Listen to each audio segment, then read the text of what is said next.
পাঙ্গাস মাছ কোনো উপায়ে যারা খেতে পারেন না বা যাদের দেখলে একটু নাক ছিটকে আসে, ঘৃণা ঘৃণা লাগে, আজকের রেসিপিটা শুধুমাত্রই তাদের জন্য।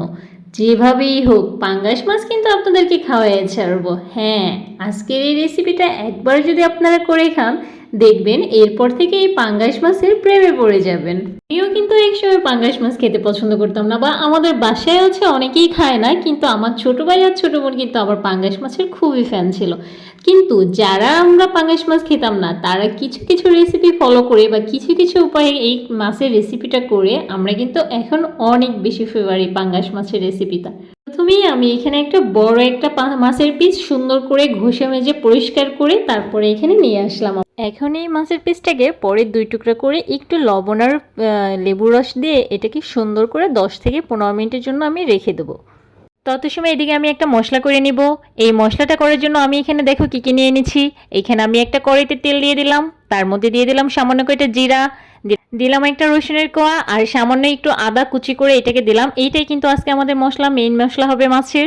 তো এই মাছের মশলাটা তৈরি করার জন্য আমি এটাকে খুব সুন্দর করে তেলে ভেজে নিচ্ছি। ভেজে নেওয়ার পর এটাকে আমি পাটায় খুব সুন্দর করে ব্লেন্ড করে নিব। এটা যে তোমরা মিক্সারে করতে পারো, তবে ব্লেন্ডারে পাটায় করলে কিন্তু এটা টেস্ট অন্যরকম হয়। ব্লেন্ডার করলে একদম হয়তো মিহিন হয়ে যাবে, আর পাটায় করলে এটি একটু দানা দানা ভাব থাকবে, এটা কিন্তু মাছের জন্য আরও বেশি টেস্টি আসবে। তো এই মশলার সাথে আমি এখানে আরেকটু হলুদ দিয়ে দিলাম, একটু শুকনো মরিচ আর একটু লবণ পরিমাণ মতো, আর পরিমাণ মতো লবণ দেওয়ার পরে দিয়ে দিলাম একটু সয়াবিন তেল। তোমরা এখানে চাইলে সরিষা তেলটা ব্যবহার করতে পারো, তবে আমি এটা আজকে সয়াবিন তেল দিয়ে করব। যে কুটে রাখা যে মাছের পিসগুলো ছিল, সেই মাছের পিসগুলোকে আমি নিয়ে আসলাম। এই দেখো মশলাটাকে খুব সুন্দর করে মাখায় নিচ্ছি। এইখানে কিন্তু মাছের পিস তোমরা যে কোনো মাছ নিতে পারো, তবে পাঙ্গাস মাছটা অনেকেই খেতে চাও না, তারা কিন্তু এই উপায়ে যখন পাঙ্গাস মাছটা রান্না করবে তখন দেখবে যে আসলে এই মাছটা কতটা টেস্টি হয়।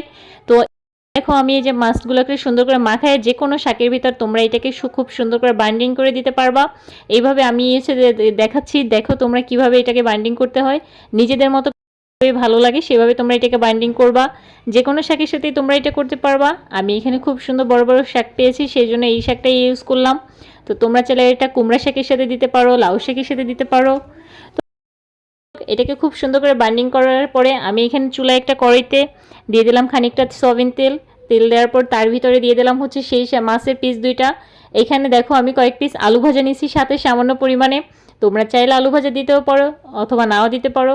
আমার খুব ইচ্ছে করতেছিল এটির সাথে আলু ভাজা খাওয়ার জন্য, এই জন্য আমি এখানে আলু ভাজাটাকে ব্যবহার করলাম। তো যাই হোক, এই যে আমার মাছটা কিন্তু দেখো হয়ে আসতেছে। 5 থেকে 7 মিনিট পরে আমি এসে আবার উল্টে দিলাম।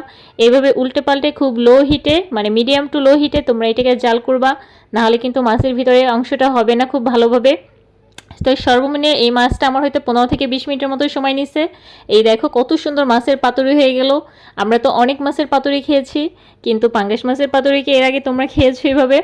আজকে যদি এই রেসিপিটা তোমরা একবার বাসায় ট্রাই করো, দেখবে এই মাছটা কতটা বেশি টেস্টি আর মানে মজাদার হয়। যারা তোমরা পাঙ্গাস মাছ খাও না তারাও এই মাছটা খেতে ইচ্ছে করবে। আমি কিন্তু এখানে পাঙ্গাস মাছের পিসটা খুব ছোটোই ছিল, বড় মাছের পিস দিয়ে কিন্তু আরও বেশি মজা হবে। তো এই যে আমি দুপুরে লাঞ্চ নিয়ে চলে আসলাম। দুপুরে লাঞ্চে আজকে আমার এখানে দেখো কত সুন্দর একটা রেসিপি, প্লেটারটা দেখলেই মন চাইতেছে খাই। আর যখন খুলতেছিলাম এত সুন্দর একটা স্মেল বেরোচ্ছিল যে মনে হচ্ছিলো যেন আসলেই খুবই টেস্টি হয়েছে। আমি রান্না করছি বলে বলছি না কথাটা, তোমরা যখন বাসায় এটাকে করে খাবে তখন দেখবে। আমার ওই পাশে ছিল মামা কলের শাকের রেসিপি রান্না, কিন্তু ওইটা আমি আজকে রান্না দেখাইনি তোমাদেরকে, জাস্ট এইটাই দেখালাম। তোমরা দেখো এটা কতটা বেশি মজাদার হয়েছে, এটা দেখলেই তোমরা বুঝতে পারতেছো যে এটা খেতেটা কতটা ইয়ামি হবে। আসলেই খুব সুন্দর লাগে, যে কোনো মাছের পাতুরি ভালো লাগে, তবে অনেকেই আছে পাঙ্গাস মাছটা খেতে চাও না, তারা কিন্তু এইভাবে পাঙ্গাস মাছটা করে খেতে পারো। তো যাই হোক, আজকের রেসিপিটা এই পর্যন্ত। সবাই ভালো থাকো, সুস্থ থাকো, আল্লাহ হাফেজ।